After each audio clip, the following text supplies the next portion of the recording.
Alors c'est vrai, quand on étalonne, on va souvent utiliser en fait une lutte ou un Color Space Transform.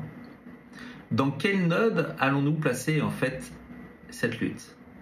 Beaucoup d'étalonneurs vont mettre la lutte en fin de chaîne et travailler avant. Et moi je pense qu'il est préférable de faire l'inverse, de mettre la lutte au milieu de chaîne et travailler après. J'allume le DaVinci et je vous explique pourquoi. Je place en fait dans mon node numéro 2 la lutte correspondante et je m'apprête en fait à étalonner avant. Pour bien comprendre en fait la différence entre un étalonnage avant dans un node numéro 1 ou dans un étalonnage après dans un node numéro 3, et ben je vais faire en fait un simple qualifieur. Donc dans mon node numéro 1, je fais un qualifieur, je clique en fait sur la peau de la comédienne et j'affiche en fait mon mat. Sans rien toucher, je m'aperçois en fait que mon qualifieur a sélectionné tout ce segment de teinte, de saturation et de luminance. Ce qu'il faut comprendre en fait quand on fait un qualifieur en amont ou quand on étalonne en amont, c'est-à-dire que nous voyons en fait la sortie, et la sortie en fait est représentée par le point vert à droite. Le point vert à gauche, ce sont notre image non étalonnée. Donc dans mon image non étalonnée, on a mis la lutte et on voit la sortie.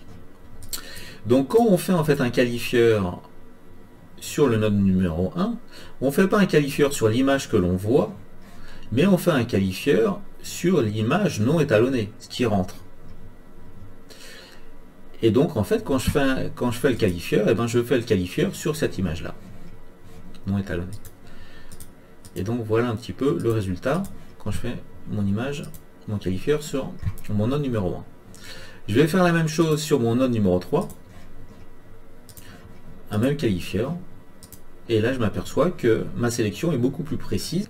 Si on comparait les deux sélections, si je travaillais avant, j'avais le fond plus son peignoir, plus sa main et son visage. Là je n'ai que son visage, même s'il n'est pas parfait, parce qu'il faudrait après que je l'affine. Je pourrais voilà, essayer de l'affiner.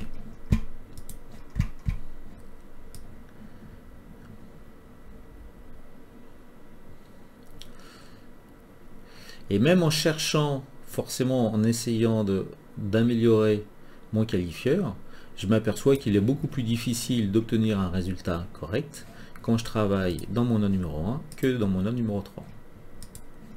Alors j'espère que vous avez compris la différence entre l'image que l'on voit et le signal qui rentre dans le node. Et je vous dis à bientôt pour un prochain tuto. Ciao!